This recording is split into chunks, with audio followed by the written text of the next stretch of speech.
All right. Thanks everybody for tuning in. What we'll be talking about here today is all your different options and your best ways to make payments to your vendors in 2022. So, this presentation will mostly be focused on sort of the medium to mid sized business range. So, like firms that are using sort of a next level ERP system.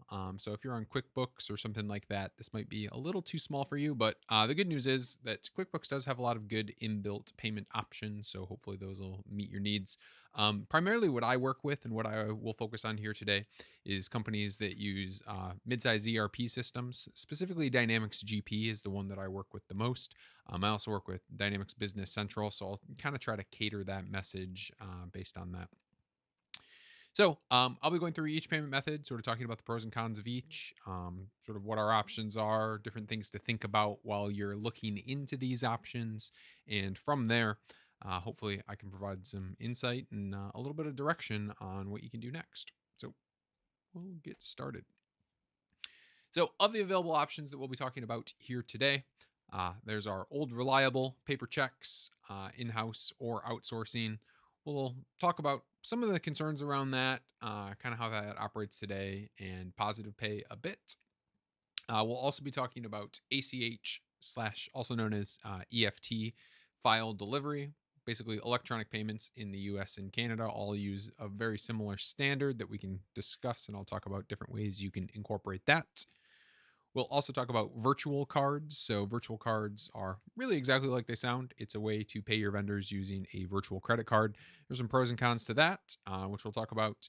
And it wouldn't be 2022 if we weren't going to talk about crypto at least a little bit. So, I'll dive into sort of where I think we are in the crypto space right now and kind of what the future looks like from there. So, first off, we'll just start with old reliable paper checks.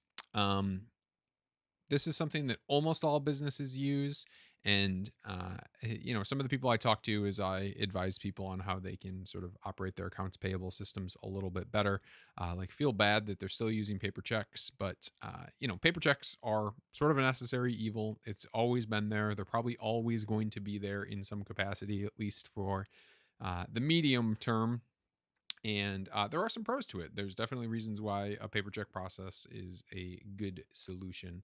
So, one of the main pros of going to paper checks is you're probably already doing it, which means there's not going to be anything additional that you have to set up, anything else you're going to have to think about. And pretty much every accounting system ever made, or I guess maybe I shouldn't say ever made, but at least still in use, has the ability to print paper checks directly. So, it's something that's very simple to do. Another pro of it that people sort of don't think about until they lose it is that it has a paper trail and audit process that's very formalized and very easy to see what happens with it. You've got a person who signed this particular check. You know that they were the ones who authorized it. And you have remittance information that goes with that check, so you can see exactly what was authorized by that payment. So there are lots of options in terms of being able to audit through it, and that is one of the big strengths of paper checks. And along with that, the formal signatures, it does have the person who does the approving on that paper check, so that helps out as well. So some of the cons on that, it is labor intensive. Obviously, you're going to have somebody print, put it in an envelope, put a stamp on it, and drop it in a mailbox.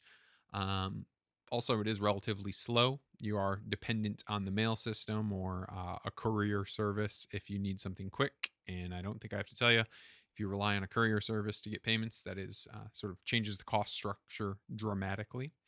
And one of the big cons is it does require that manual authorization. So somebody has to go through that big stack of paper, actually sign or stamp things. And if you're skipping over that process, which you can do, but then basically you don't have the audit trail to go along with it. So, in case of somebody asking who approved certain payments, it becomes a little muddy when everything's manually approved and when signatures are not manually applied to things. So another thing on paper checks is positive pay, which you can add support for. Basically, it's just a register of checks. You let your bank know what checks you expect to go out, and then you'll have a portal through that banking website that'll allow you to actually go and see what checks have cleared, and it really keeps track of things and makes it so nobody can just print random checks that will clear. So there is a security enhancement. That's an easy way to sort of boost up your paper check process if that's sort of the primary goal here. So the other option with paper checks is you can just outsource it. Um, there are a lot of different firms out there that will help you out with that. The pros on this one are super obvious. Basically, you don't have to have somebody do it in house, and there's not going to be any separate process to get your vendors to accept it. It's the same process from their perspective. The difference is you'll just have to, you won't have to manually print things.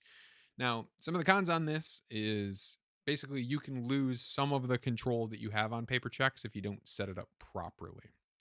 So, with somebody else printing checks, getting the correct signatures on them becomes a bit of a problem because you need to print that directly on.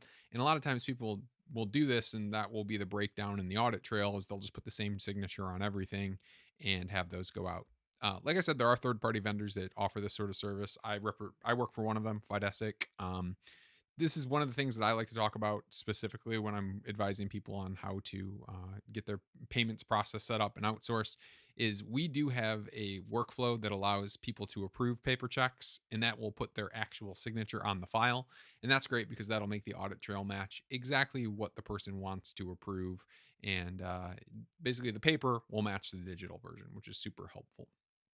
Um, some of the other cons on this is if you're doing this and you want to have positive pay, there still might be a manual element to this process where you have to generate and submit a positive pay file to your bank, even though the check process is outsourced.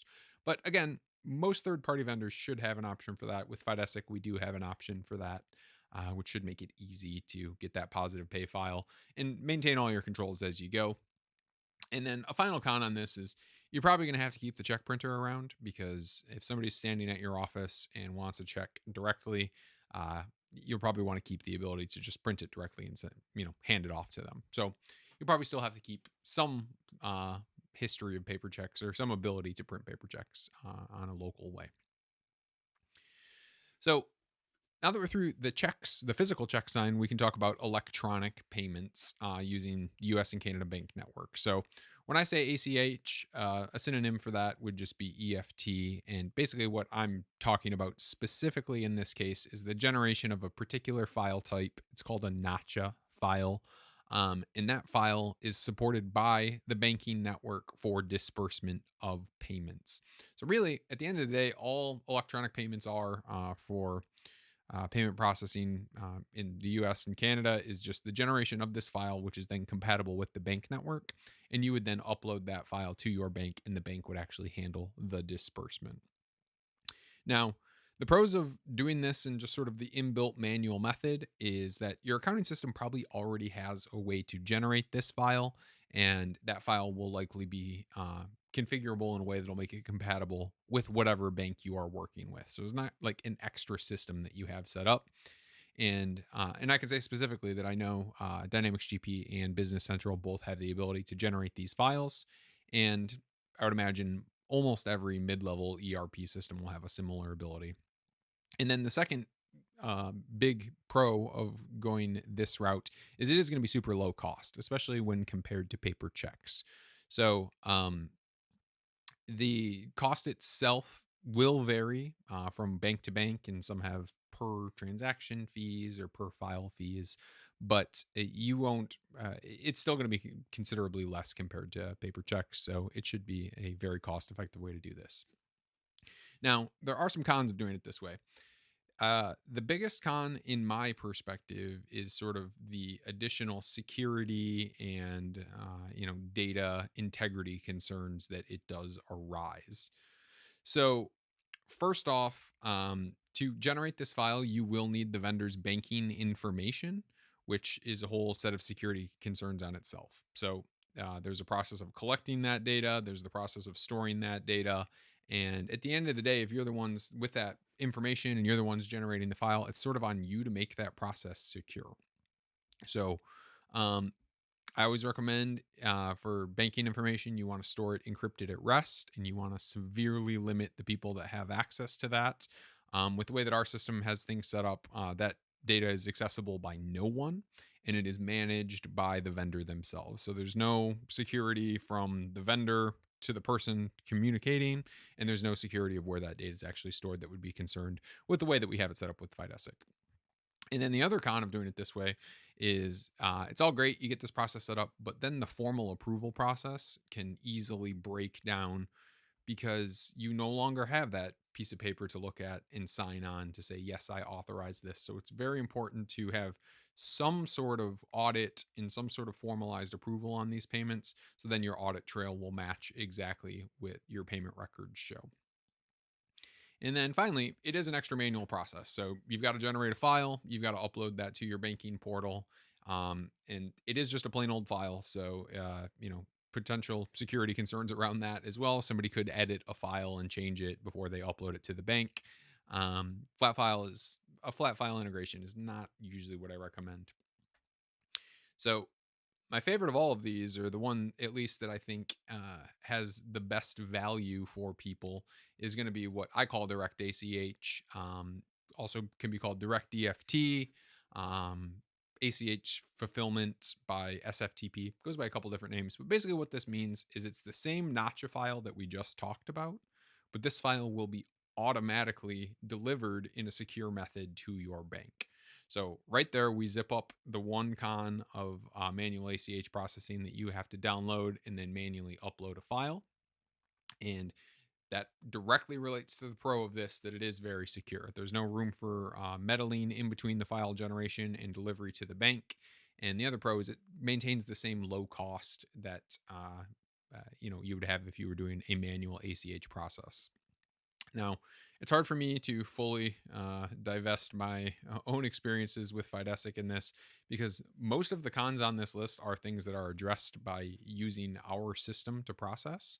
But if you're going to be handling direct ACH yourself, these are things that will definitely come up. The first thing is it's going to require a dev team to actually set up that submission process, or at least your IT team to do so, or a third party. Again, I think about this from my perspective, where we would be that third party and this process is already set up. The second thing is, just like on the manual ACH file, it's easy to lose track of that formalized approval process on those payments. So that's definitely something that you want to keep in mind while you're setting this up. And again, something that would be built in to Fidesic directly. And then finally, the con is it requires the bank to actually set up a place for you to deliver these files. And working with a bank can be kind of slow, but once it's set up, it's really easy. It's quite secure. And it is really, I think, the easiest and biggest bang for your buck in terms of what your payment options are.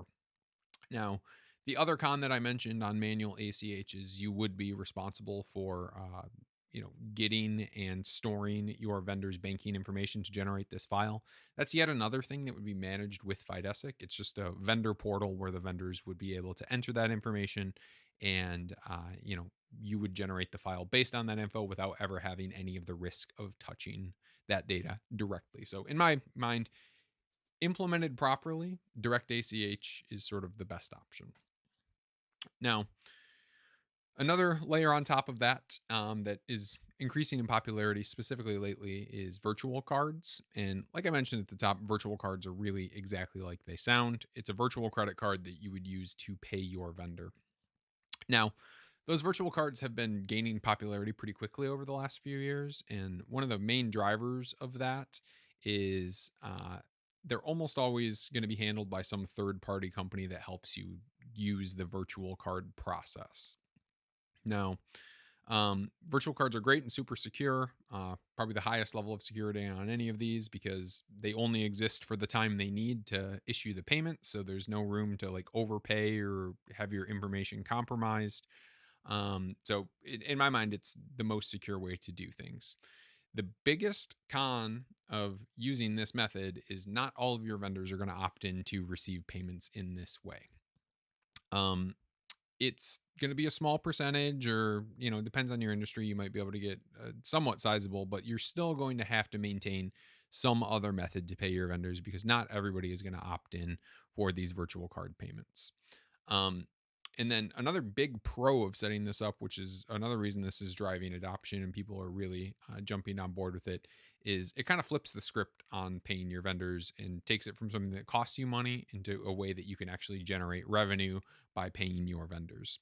Because it's a credit card, there's going to be credit card fees associated with it. And as a part of that credit card fee network, any virtual card provider is probably going to give you some sort of commission or small percentage of those fees, which will allow you to, take something that used to cost money for you and actually generate a bit of revenue on those payments. So it's one of those things that is definitely a great option to have, and I think most people should have it. But it's not going to take care of all of your payment methods, so you're going to need some sort of blend of all of these realistically. But hopefully, with the information I'm providing, you can have a bit of info on where you should put your efforts and what sort of pitfalls you might run into with each method. And then finally, it's going to have to connect with your ERP system. That's not Virtual cards aren't usually something that's going to be built into the ERP system directly. So you're going to have to require some sort of integration and you're going to have to require some sort of third party to set it up. But other than that, it's a great option to have. And finally, it wouldn't be 2022 talk about payments if we didn't talk about crypto a little bit. Um, Full disclosure, I do have a bit of a crypto maximalist in that I do think it has a very large potential in the future, but I'm not certain that day is today for most businesses. And we'll sort of talk about that a bit. Um, so some of the pros of paying your vendors using some crypto payment method, be that Ethereum, Bitcoin, Litecoin, Ripple, any of sort of the major institutionalized ones, is first off, it can be very low cost. It does depend a bit on the network, like I'll talk about in a bit more detail, but potentially you can send pretty large payments for very low cost, and that becomes even more of a good option if you're sending things internationally. So if you've got to send a payment across borders and you're not exactly sure how it should work or what service to use, wires, Western Union, all of those options, you can send it via crypto, and it's a great low cost way to send money across borders. Another great advantage of it is, in the grand scheme of things, it's more or less instant. It might take 5-10 minutes for a transaction to fully clear, but once that happens, the funds have been shifted. It's not virtual funds. It's not an approximation. You're not dependent on a bank network. The actual funds themselves will be transferred, and it happens more or less instantaneously. So there are situations where you need to, move actual funds quickly. It can be a great option for that. So, in terms of cons with this network, or I guess not network, there's different options in the crypto space. The main problem is that you're going to run into very few vendors that will actually support it. Currently, as mainstream as different crypto methods are, there's not a lot of businesses out there that are accepting it from vendor to vendor payments. And, every time you set that up, it's going to be a bit of negotiation with the person that you're trying to pay. It's going to require a bit of effort on your end. So it's not as simple as just sending them a payment and hoping they accept it like you can do with a check. It's going to require some setup. Um, that said, this is something that can obviously change as businesses shift and start to accept more. That's definitely an option. But one of the big cons from my perspective is the pro the great benefit of crypto is that you send the funds directly, right? There's no intermediary, there's no bank. But that's also a great con in that you have to secure these funds either in-house or you have to allow some third party to secure it. So, you have to physically secure these individual assets, and if they're gone, they're gone. There's no getting them back. There's no insurance, there's no anything. You are in charge of securing the assets, or you have to find a third party that you trust enough to secure these assets. It's like it would be very similar to just having gold somewhere, and that you have to physically secure it. And if the gold gets taken, well, there's not a whole lot you can do. And then the final big con with crypto as it stands currently is you are completely dependent on the network to process these transactions at whatever fee the network dictates, at whatever speed the network dictates. So it's currently it is a problem. These are things that can be fixed, and I think Ethereum specifically has some pretty promising options in layer two processing to help speed things up and reduce costs. But as it stands right now, those things don't exist. So if you need to send a payment, you might have a rude awakening and the network's clogged, and it's going to take, you know, a $250 fee to get it to process in any sort of reasonable time. So, um, crypto in general, again, I think there's tons of potential, and I think there are some plays for the future here. But as of now, I'm not sure it's ready for the mainstream, at least in the business space. But again, depends on your industry. It might be a situation where you got to send things internationally, and it could be a really helpful tool for you. And that leads in nicely to the conclusion of all of this, which is all of these methods have their pros and cons, none of which is perfect, none of which is going to get 100% adoption by your vendors. So at the end of the day, you have to pick the combination of these that work best for your business and decide on what one you think you should push the most with your vendors to try to drive adoption the most. Again, from my viewpoint for specifically the mid-sized business market, I think direct ACH is a great thing to have. Um, it eliminates a lot of the security problems. If you implement it properly, you can have the full audit trail to go along with it, and it's going to be extremely low cost. Um, I think that with a backup check printer just in case, and maybe some virtual card support would be a sort of blend of things that work really well for most businesses. But setting up a system that drives towards that electronic payments is only going to make your lives easier. You just have to make sure you do it in a way that doesn't compromise security or any of your audit needs if you're publicly traded, or you have audit for other reasons.